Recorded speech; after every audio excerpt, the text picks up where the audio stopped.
Voilà, nous sommes de retour sur le plateau de Midi chez nous. Nous allons recevoir nos invités. Vous venez, voilà, installez-vous. Ne vous gênez surtout pas, vous êtes chez vous. Monsieur Koulibaly, bonjour. Bonjour. Et merci d'être là. Alors, vous êtes spécialiste en art oratoire. Avec vous, aujourd'hui, nous allons parler de la technique de la diction et du ton. Oui. Voilà, ça va? Oui, ça va, par la grâce de Dieu, ça va. D'accord. Alors, tout de suite, parlez-nous un peu de la diction. Qu'est-ce que c'est? Eh bien, la diction, c'est la prononciation, l'articulation, l'art de bien articuler une lettre, un mot ou une phrase. Est-ce qu'il y a des qualités qui nous prédisposent à cela? Oui, en principe, pour que une personne arrive à mieux communiquer face à un auditoire, la première des choses qu'on peut remarquer directement de chez cette personne, c'est sa façon d'articuler ou de prononcer les mots. Parce que l'élément central pour un communicateur, c'est d'abord capter l'attention à travers sa voix, le ton.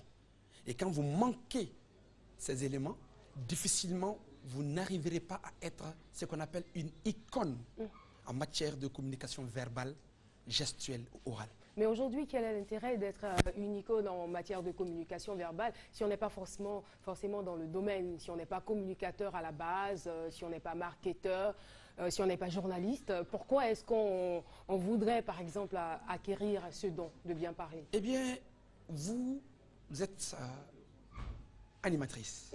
Et vous savez qu'aujourd'hui, nous sommes dans un monde où tout tourne autour de la communication. Tout à fait. Qu'on le veuille ou pas, on est censé communiquer quelque part. Généralement, quelqu'un qui travaille peut-être en tant qu'administrateur, il n'est pas forcément journaliste, ni forcément un marketeur. Mais pendant les rencontres avec le bureau, le personnel, il faut forcément qu'on parle. Donc, auparavant, la communication était généralement centrée que pour les élites.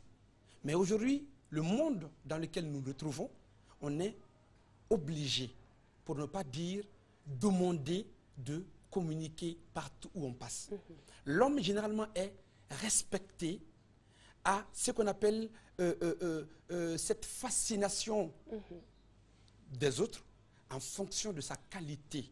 Pouvoir séduire. Oui, parce que pour pouvoir communiquer face aux gens, il faut pouvoir les séduire, il faut les fasciner, il faut les enticher. En un mot, il faut arriver à façonner, à mélonner l'auditoire. Et cela, c'est impossible quand on n'a pas les outils nécessaires en diction. D'accord. Alors, on retient de la diction que c'est la façon de prononcer, de bien prononcer, la façon d'articuler. Et parlons du ton. Quelle est la différence donc entre la diction et le ton? On peut avoir une bonne prononciation et ne pas avoir le volume. D'accord. Alors que la première chose qui arrive à donner ce qu'on appelle une impression forte au communicateur devant un public, c'est le ton, la voix. Combien parmi nous, face à un public ou à un interlocuteur, a du mal à se faire entendre? À qui le dites-vous, hein? Oui. C'est pas toujours évident. C'est pas toujours, mais... On est souvent englouti et tétanisé surtout par le trac, par la peur. Oui, mais il n'y a pas un communicateur de ce monde, quel que soit le talent, quelle que soit votre qualité, avant de passer face à un auditoire, on a le trac. On a le trac. Moi, je suis un spécialiste. Et vous, vous êtes un spécialiste, quelle est votre technique? Moi, qu'est-ce que vous faites? Vous buvez de l'eau, vous répétez inlassablement des mots. Qu'est-ce que vous faites? Bon, en principe, quand je me sens un peu dans le trac avant de monter sur scène, j'essaye de chanter. Ah d'accord. Ça me libère. Vous chantez bien? Ah oui, un peu. D'accord. On aura l'occasion une autre fois de vous écouter chanter. Sans problème. Donc, chez nous, nous avons adopté des techniques adéquates qui, en une semaine, pour celui qui s'implique, automatiquement, en une semaine, vous allez voir l'effet utile de ces techniques-là. Ça ne ment pas. C'est juste seulement de bien faire pour que ça puisse aboutir à un résultat positif. Et généralement, pour la diction, nous faisons ce qu'on appelle les techniques de la bouche. C'est-à-dire, pour donner de l'endurance vocalique, nous essayons de faire la bouche comme premier élément pour permettre à celui qui parle d'avoir de l'endurance. Généralement, quand on commence à parler, vous trouverez que les 5, 10, 20 premières minutes, le communicateur est bon dans sa façon de communiquer. Mais quand on dépasse 1 heure de temps, au lieu que la prononciation arrive à être correcte, on arrive à chicaner avec la prononciation. Ce qui veut dire qu'on n'a pas eu le minimum d'entraînement. De la même manière qu'un footballeur s'entraîne, de la même manière que les gens font de l'athlétisme pour avoir ce qu'on appelle de l'endurance, de l'efficacité, de l'enthousiasme dans leur art, de cette même manière, celui qui veut communiquer oralement doit faire cette technique-là. Donc on prend la bouche et on ouvre. Je vous ai écouté longtemps et surtout, j'ai tâché de ne pas vous interrompre parce que je suis au plus haut point intéressé par ce que vous êtes en train de dire. Mais avant d'aller plus loin, il serait intéressant pour nous de passer à la phase pratique. C'est-à-dire comment est-ce qu'on doit s'exercer au quotidien pour avoir une belle diction. Très bien. Pour s'exercer au quotidien, pour avoir une belle diction, il faut d'abord le premier élément. Parce que pour qu'on puisse parler face aux gens, il faut la bouche. Quand on a une bouche fermée, ça va être difficile de parler. Il faut ouvrir obligatoirement la bouche. Donc, nous allons faire tout de suite. Vous en connaissez, vous, des personnes qui parlent la bouche fermée? Excepté les personnes qui parlent avec les gestuels. D'accord. Parce que communiquer, ce n'est pas seulement que verbal. Communiquer, c'est aussi gestuel. Il y a la posture. Merci. Donc, dans les dictions techniques, nous allons tout de suite, avec les 2 charmantes demoiselles, faire l'exercice de la diction. Première chose, c'est d'abord la bouche. Vous allez ouvrir grandement votre bouche et la fermer à plusieurs reprises. Ce qui donne ce qu'on appelle de l'endurance. Nous allons partir avec ces 2 demoiselles. Quand je vous dis 1, vous allez ouvrir votre bouche et la fermer. J'espère que vous êtes régulière chez le dentiste. 2. Parce qu'ouvrir grandement sa bouche à la télévision, franchement, il faut le faire. D'accord. Il faut qu'on sente les nerfs. Il faut qu'on sente que ça fait mal. Il y en a qui vont peut-être trouver que c'est un peu amusant, mais je vous garantis, quand vous allez vous y mettre là, ça fait très mal. Mais en 1 semaine, automatiquement, il y a le résultat. D'accord. Donc, allez, on y va. Alors. Oui. 1, 2, 3, 4, 5, 6, bloqué. Maintenant, après la bouche, on va faire d'emblée ce qu'on appelle la langue. On tourne la langue à l'intérieur de la bouche pour donner de l'espace à l'intérieur. Parce que pour que les mots arrivent à sortir de manière pertinente, il faut qu'il y ait de l'espace. Vous comprenez un peu? Maintenant, vous allez tourner, la bouche étant hermétiquement fermée, votre langue à travers votre bouche. Allez, on tourne. Vous tournez, on tourne, on tourne, on tourne, on bloque. Et maintenant, on va pousser avec la langue, la joue, de gauche à droite avec énergie. On y va. On pousse, gauche, droite, gauche, droite, gauche, droite, gauche, droite. Et maintenant, on lâche. On vibre. Merci. Pour quelle raison il faut lâcher? Parce que quand on commence ces exercices-là, vous verrez, si vous prenez 5 bonnes minutes par élément, avant de lâcher, vous allez vous sentir très fatigué. C'est vrai que ça paraît ridicule, mais c'est utile. Très utile. Mais je veux dire, qu'est-ce que ça engendre en fait? Ça engendre l'endurance. Ça engendre ce qu'on appelle l'énergie, la puissance du ton et surtout de la voix.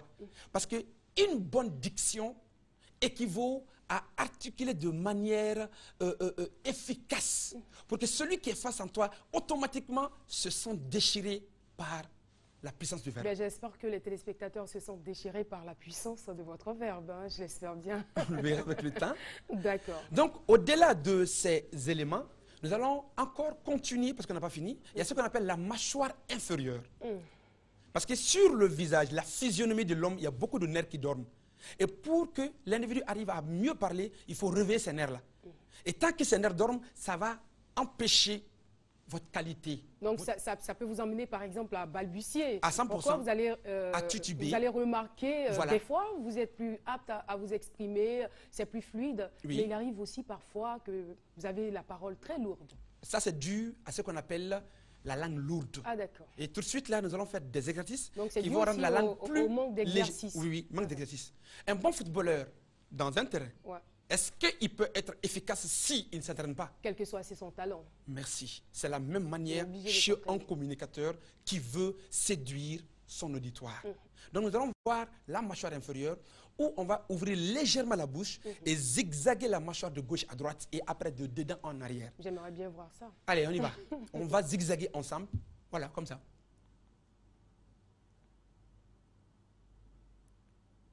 Et après, on tire de dedans en arrière, comme ça. Ça tire les nerfs de votre gorge. Parce que les mots, quand on parle, sortent de là. Beaucoup pensent que ça vient seulement de la bouche, ça vient de votre ventre. Et c'est de là la puissance remonte vers l'espace de votre gorge pour sortir.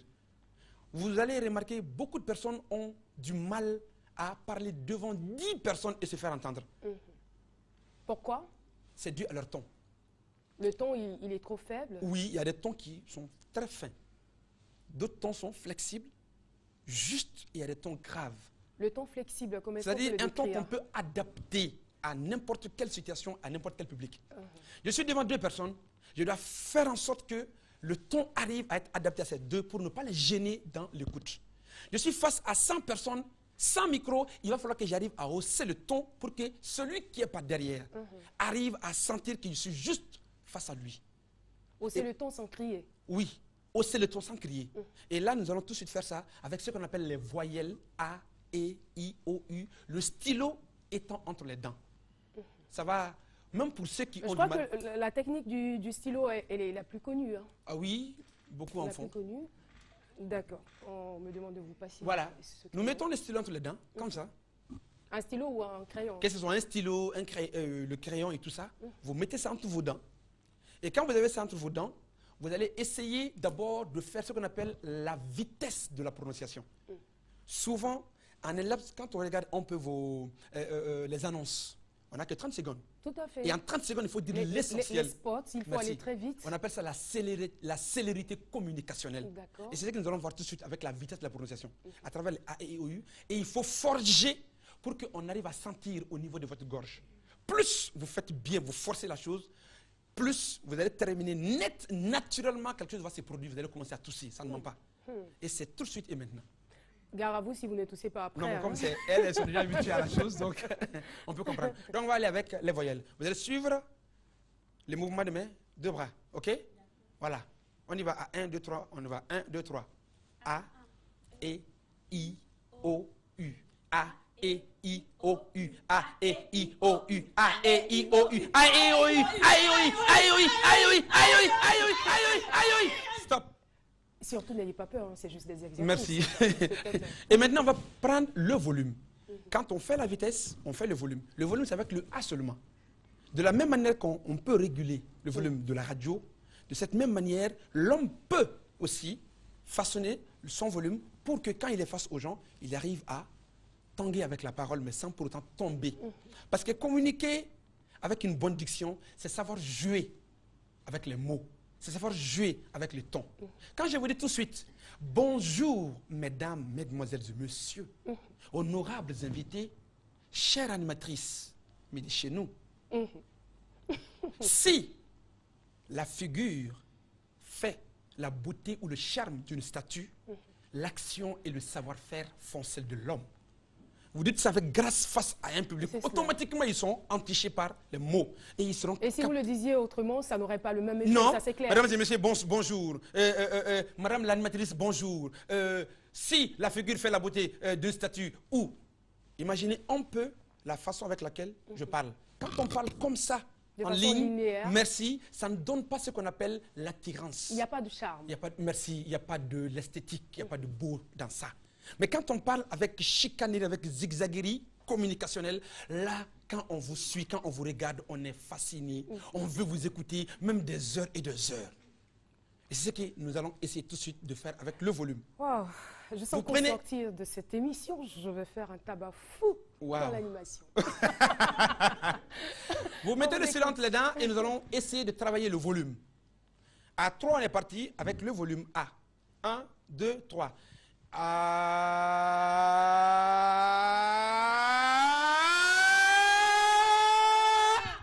On coupe. On ne doit pas faire ainsi. C'est pas bon. Là, ça va tuer et ça va pas donner de l'utilité au niveau de votre gorge. C'est pour travailler un peu votre voix, le volume. On ne doit pas faire ainsi aussi.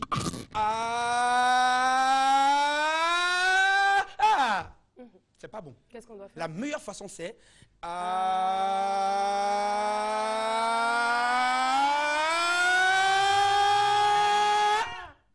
et on coupe net en haut. Oui. Le sport, donc. Merci. est important. Très important dans la communication.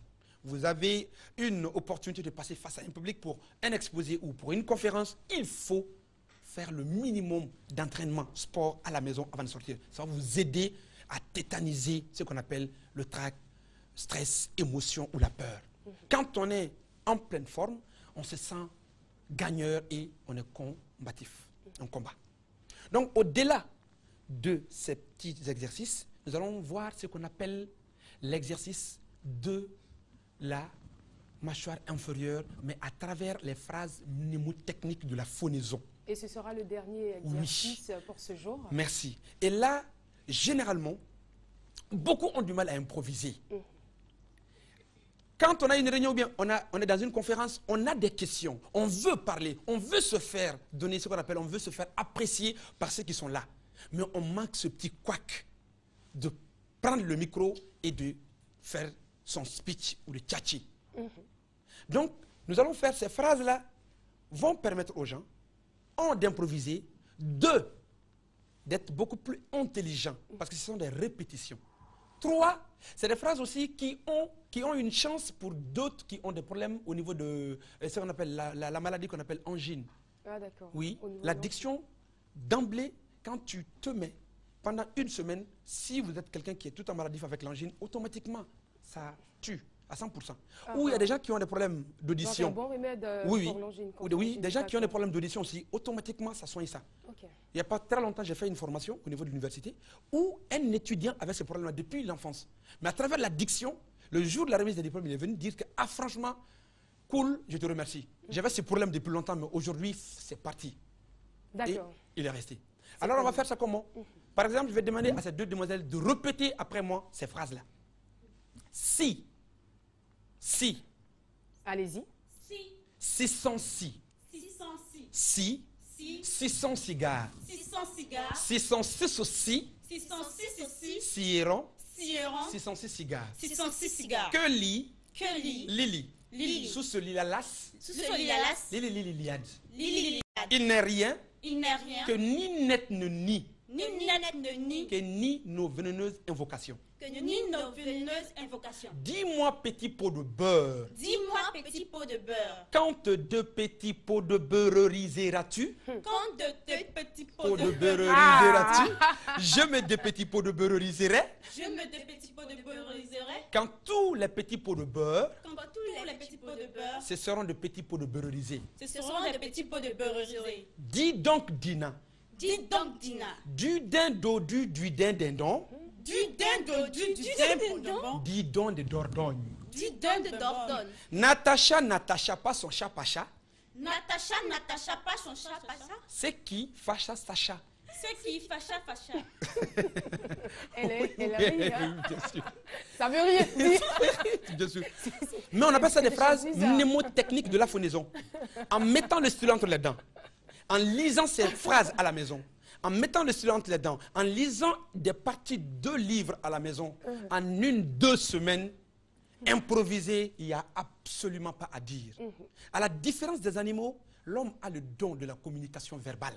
Et c'est par la qualité de ce qu'on dit qu'on exprime le mieux son individualité, l'essence même de son être. Ne dites pas tout, Monsieur Koulibaly. Merci. On vous recevra mardi prochain. Sans C'est souci. promis Ok. pour un autre thème aussi intéressant. Il n'y a pas de problème. Merci encore d'être venu sur notre plateau, mesdames et messieurs. Waouh. Voilà, c'est la, Bien la sûr. pratique, hein, Sans souci. automatiquement. Tranquille. Voilà, donc c'est bon à savoir, c'est la fin de la rubrique. Je rappelle que Monsieur Koulibaly Amadou est spécialiste en art oratoire. Encore une fois, merci d'être venu. Vous avez Merci. un contact pour Oui. ceux qui souhaiteraient vous joindre. Oui, je suis au 05 92 33 44. 05 92 33 44. Il n'y a Farah? pas très longtemps, vous êtes ici en Côte d'Ivoire, Non, je viens à peine d'arriver, juste 2-3 mois comme ça, du Burkina. pour hein. m'installer définitivement. Définitivement. Oui. D'accord. Farah va donner l'autre numéro orange. Oui, 07 71 10 16. D'accord. Baby Philippe, vous connaissez? Oui. Vous connaissez? Farah, et vous? Non? Et vous? Moi, je le connais. Baby Philippe, oui, oui. Vous connaissez? J'écoute souvent. Vous aimez? Oui, bien sûr. D'accord, je vous le propose pour vous Merci. accompagner.